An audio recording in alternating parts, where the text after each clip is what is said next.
Guys, welcome back to my channel. ഇന്ന് ഞാനിവിടെ ഉണ്ടാക്കുന്നത് സിമ്പിളായിട്ട് പെട്ടെന്ന് ഉണ്ടാക്കാൻ പറ്റുന്ന ഓലവട.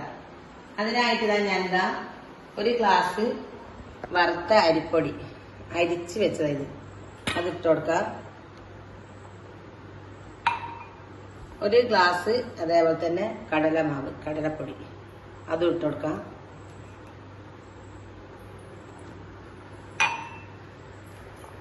പിന്നെ ഇതിലേക്ക് ആവശ്യത്തിന് ഉപ്പിട്ട് കൊടുക്കാം. ആവശ്യത്തിന് ഉപ്പിട്ട് കൊടുക്കാം.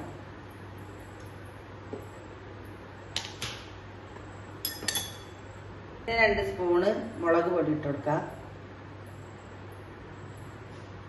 കാശ്മീരി മുളക് ഉണ്ടെങ്കിൽ അത് ഇട്ട് കൊടുത്താൽ മതി. ഞാനിപ്പോൾ സാധാ മുളക് എൻ്റെ അടുത്തുള്ളത് ഇട്ട് കൊടുത്തത്. പിന്നെ ഒരു ചെറിയൊരു സ്പൂണ് മഞ്ഞൾപ്പൊടി ഇട്ട് കൊടുക്കാം. പിന്നെ ഒരു 1/4 സ്പൂണ് ജീരകപ്പൊടി അതും ഇട്ട് കൊടുക്കാം.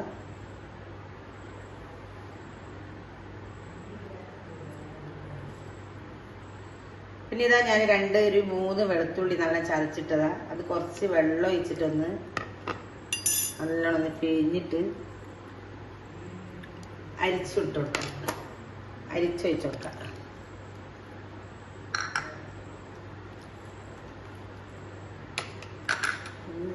സ്പൂണ് കായപ്പൊടി ഇട്ട് കൊടുക്കുക.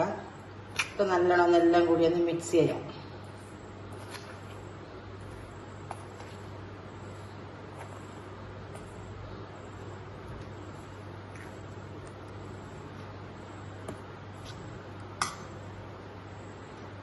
ഒരു സ്പൂണിന്റെ അത്ര ഓയിൽ ഒഴിച്ച് കൊടുക്കാം. സാധാ പച്ചവെള്ളം തന്നെ ഒഴിച്ചിട്ട് ഇതൊന്ന് നമുക്കൊന്ന് കുഴച്ചെടുക്കാം. സാധാ നല്ലോണം അധികം അരിഞ്ഞു പോവാത്ത രീതിയിൽ. ഇപ്പൊ ഞാനിതൊന്ന് കുഴച്ചെടുക്കട്ടെ. നമ്മളെ മാവിയാ നല്ലതാ കുഴച്ചെടുത്തിട്ടുണ്ട്. ഇതേപോലെ ഈ അയവിൽ കുഴച്ചെടുക്കാം. അപ്പൊ ഇനിയിപ്പോ ഇത് നമുക്കിത് ഓലവട ഉണ്ടാക്കാൻ വേണ്ടിയിട്ട് ഇതേപോലത്തെ സേവനായി എടുക്കാൻ ഇതിലൊന്ന് കുറച്ച് എണ്ണ ഒന്ന് തടവി കൊടുക്കാം. ഇതേപോലത്തത് ഇടാം. ചിലത് കുറെ ഇങ്ങനെ ഉണ്ടാവും. ഇതിപ്പോ ഒറ്റൊരു ഇതായിട്ടുള്ളതാ. ഇതേപോലത്തെ അച്ചിട്ട് കൊടുക്കാം. ഇതിൽ നമ്മളെ മാവ് നിറച്ചു കൊടുക്കാം. ഞാനിതൊരു ഫ്രൈ പാൻ എണ്ണ ഒഴിച്ച് വെച്ചിട്ടുണ്ട്. ഓയിൽ സൺഫ്ലവറിന്റെ ഓയിലായത് പൊരിച്ചെടുക്കുന്നത്.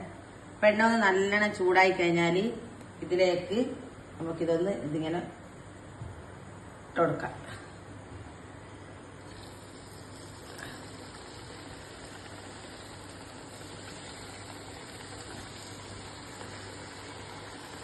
ഇതേപോലെ തന്നെ ഇട്ട് കൊടുക്കാം.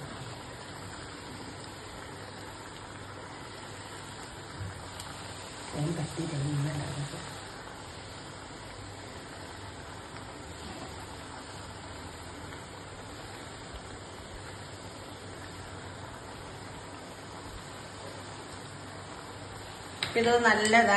ഹൈ ഫ്ലെയിമിൽ തന്നെ നമുക്കിത് നല്ലോണം ഒന്ന് പൊരിക്കാം. ഇപ്പൊ നല്ലോണം വെന്ത് കഴിഞ്ഞാൽ ഒന്ന് തിരിച്ചിട്ട് കൊടുക്കാം. ഇത് വന്നിട്ട് ഞാൻ തിരിച്ചിട്ട് കൊടുക്കാം.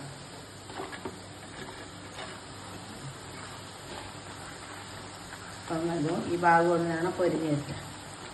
വേണം പൊരിഞ്ഞ് വന്നിട്ടുണ്ട്. ഇന്ന് കോരിയെടുക്കാം.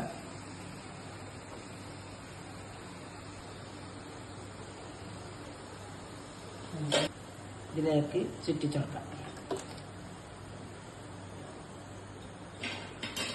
അതേപോലെ തന്നെ ഇതൊന്ന്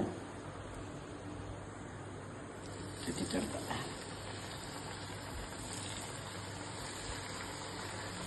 നല്ലോണം തീ നല്ല ഹൈ തന്നെ വേണത്. അതിന് ശേഷം ഒന്ന്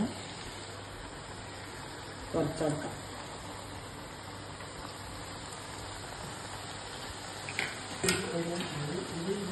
എല്ലാം ഉണ്ടാക്കിയെടുക്കാം. ഈ പൊരിച്ചയിൽ തന്നെ ഓലവട പൊരിച്ചയിൽ തന്നെ നമുക്കൊന്ന് കരിവേപ്പിലയൊന്ന് ഒന്ന് വറുത്തെടുക്കാം.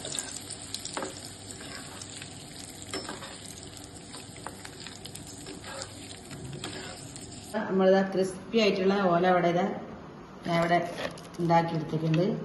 അപ്പോൾ പെട്ടെന്ന് ഈസി ആയിട്ട് ഉണ്ടാക്കാൻ പറ്റുന്ന ഒരു ഐറ്റം ഇത്. അപ്പോൾ ഇതുപോലെ നിങ്ങൾ ട്രൈ ചെയ്യാം. അപ്പോൾ ലൈക്ക് ചെയ്യുക, ഷെയർ ചെയ്യുക, സബ്സ്ക്രൈബ് ചെയ്യുക. അപ്പോൾ വീഡിയോ മുഴുവനായിട്ട് കാണാം.